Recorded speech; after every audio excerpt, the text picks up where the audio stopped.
It's me, your favorite cam girl, plea. And by that I mean a girl who likes to get on camera. No, I'm not making this better. Forget that. I didn't say that. Today we're talking about library FTK. In the dark, in the car. The cark, if you will. That sounds like a slur. Don't say cark. Anyway, I want to talk about library because I made my video of discussing disgusting with Frog Slicer a while back. It was very much a defense of unfair decks, disgusting decks, stall decks, OTK decks, FTK decks, and all that. Except really wasn't a defense of FTK decks. And I very much specifically draw a line at a deck like Library FTK. I'm going to just say it. Many people know I feel this way, and I think many people also feel this way. I'm happy that there is a dumb glitch that is causing Library to be illegal in Go format tournaments right now. It makes me happy to know that no one can play it. It's relieving. It lets me breathe easy. It lets my tournament experience just be that much better. Why, if I am so willing to accept the presence of disgusting, and even honestly embrace the presence of degenerate decks in any given meta, to create that competition, to create that wow factor, to just break up the fair decks a little bit, do I draw the line at Library? My answer to this question is a combination of things that all converge. A conversion, if you will, a conversion of nature even, about why Library just doesn't fulfill that purpose. So for starters, let's talk about why Library doesn't fulfill that purpose. Library is, without a doubt, the rarest of all the disgusting decks. I think more people are willing to try even Empty Jar, or RGT, or even a DMOC launch combo before we get a Library player. Really, in the current age, we only have one Library player at all, and that's it. And he's such a Library player that he has not played since the Convulsion thing. Which, for those of you who aren't aware, there's this whole thing where on Dueling Book, you can change the HTML or perhaps the CSS of your cards, so your cards have different appearances. And someone made an appearance to make the cards look like the way they do on the anime. And this looks really cool and all, but one day a user, Alice, pointed out that when you do this, you can see the pictures of the cards under the card on your top of your deck when you use Convulsion. So if you do this CSS patch, you fundamentally, or supposedly, can see your other cards by using Convulsion. It's cheating. Basically, Convulsion lets you cheat. So is how it goes. Dueling Book has refused to fix this, which on principle I'd say, Dueling Book, please fix problems with your website. But also, great. Until then, no Library. Library is very rare, and it's not playable at all. And the reason why it's so rare is because it creates an absolutely miserable experience for everyone involved. Fundamentally, it's so rare that no one can truly prepare for it. As a deck, and as a thing that it does, no one should prepare for it, and no one really can prepare for it. If you lose a coin flip against a Library player, there is a 70-something% chance that game is over. You've already lost, you don't have a chance to do anything. Goat format doesn't have hand traps, unless you want to play Gravekeeper's Watcher in your main board, which, why? I guess that would stop card destruction and Graceful, but that's not happening. And so beyond that, there's really no meaningful way for a player to interact with Library FTK when Library FTK is on the play. On the draw, however, and if Library doesn't FTK, immediately Library loses close to any and all ability to actually interact with the opponent or find its game plan and win. So we have two extremes, which is, I don't play the game because you've played all the game for me, or I don't play the game because I am playing with myself as you are unable to do anything.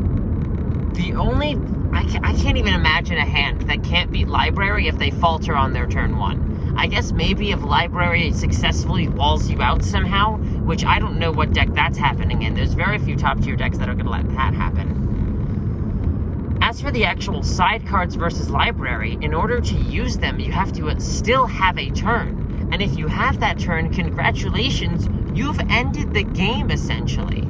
I imagine there's more nuance to it on the library player's part. But it still never facilitates interaction. If we want to go to the next quote-unquote worst combo deck in the format, Empty Jar. Empty Jar, and I've spoken on this plenty, has a good amount of interplay, particularly because of the combination of Mystic Tomato and Book of Moon. You can actually do a lot of funky stuff with those two cards. For example, you can do tomato crashes, obviously. You can do up to 3 tomato crashes. You can get a Sandgan and crash. You can get the Sandgan, you can leave it there, tribute summon Thunder Dragon. You can get the Sandgan crash, get Cyber Jar, book that down. You can get the Cyber Jar, you can tribute summon Thunder Dragon, Shallow Grave. There's a lot of tricks you can do. You can also set the tomatoes in defense. You can bluff with those all day. You can tribute summon Thunder Dragon. The deck can theoretically beat down with the Mystic Tomatoes. Library literally can't win with damage, except for the damage of its combo at the end. But it can't win just with normal attack damage. It doesn't have the cards for it. I guess unless Cyber Jar Beatdown is a thing, which no, it isn't. So that's not an option. Empty Jar has ways to interact, even if they feel slim. I find the deck more interesting and more interactable, significantly more interesting or interactable, especially because Empty Jar is not an FTK deck. It's not designed to be.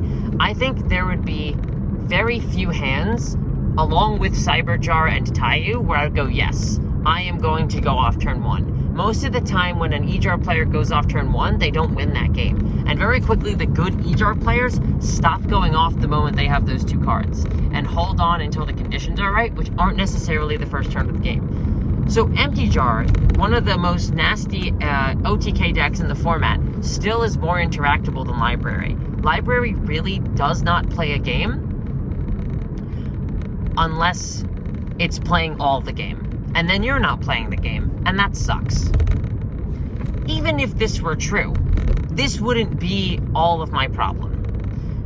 The other thing is, in a format such as, I don't know, current format, when there was the chicken game FTK, with the pseudo space, and you ended off in Life Equalizer, that deck.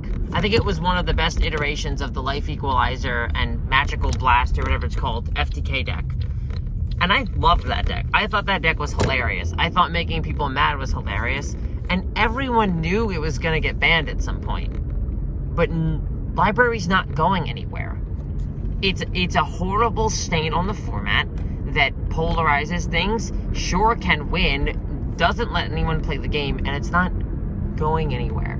The closest we have to Library going anywhere is exactly what we have now in our year of our Lord 2022, that this convulsion glitch has blocked anyone from being able to play it.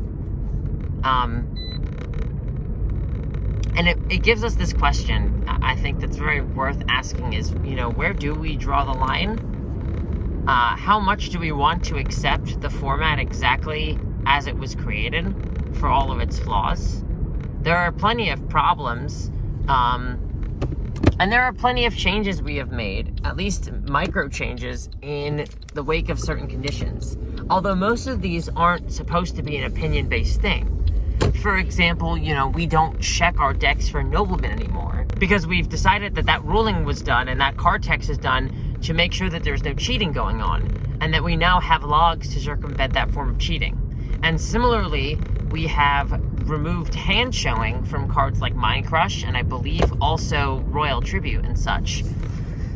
And so when you're taking this into account, that's a modernization, but it's still a change. You've made a decision based off factors that are new. And I do wonder if it's really worth considering actually just putting a ban on Convulsion, like a real ban. Because, for starters, tell me how you make a fair Convulsion of Nature deck, right? If you want to make a fair deck where you're unironically fairly playing a combination of Convulsion of Nature and probably still Archfiend's Oath, with the intention of basically making a draw engine and seeing your opponent's top deck, you lose 2 of your spell and trap slots, which is pretty rough, and is probably your best way to use a draw 2 each turn, and you can't really capitalize on it too well. I've tried it before. It didn't work well. If someone's really done it, you should give me a link. I'll make it in a video because I'd like to see that deck. If you can do it, I challenge you. Make sure to comment and let me see that. But otherwise, I don't think Convulsion's doing much.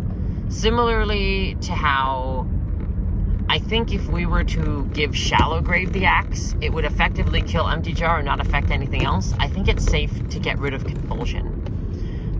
And basically we already have, but it's due to, again, these modern circumstances. Philosophically, no one has any interest in changing the format as how it was played. Even though Library has been optimized, philosophically, no one wants to change how the format is played, even though Library in this modern time has been further optimized to cause even more misery. I've been around for a couple of Library experimentations, probably not even the most profound ones, and I can tell you, deck is probably better than 70% now. I have to feel like it's more like 75, maybe even 80. And they've managed to build in the main board workarounds past some of the best side cards. At this point, the only surefire thing I can think of working is Prohibition named Giant Trunade, which, by the way, lesson of the day from the Academy, Prohibition named Giant Trunade completely shuts down Library, unless they've brought in a Heavy Storm, which would probably sabotage themselves unless they got lucky enough to draw it. So that's that for you if you want to know. However, fundamentally, I think this is a worthwhile line to draw. I don't think that Library creates a meaningful considerations in how people build their side decks whatsoever, because most people assume they're not going to see it. None of your interaction is of any relevance if you take the draw, which is not true against Reason and Gate. It's usually not true against Empty Jar or Demok Launch either. Those decks are both need to build up a greater critical mass. Library is worse, but they trade that for having more of a staying power than Library, which is both a buff and a change, but also more fun for people that the game can still go on. Whereas Library will just sit there like a dead duck, and you'll be like, yay, I beat Library. The most I can say, the closest you can get to an actual satisfaction beating Library is some sort of, rage-fueled vindication. And that's not what we want in our card games. And I don't think Library is what we want in our GO format. So, I guess that's my case. This is something I've been thinking about for a while. I figured I would put out a public statement about it just to hear your thoughts. So, if you agree with me, feel free to like, feel free to subscribe.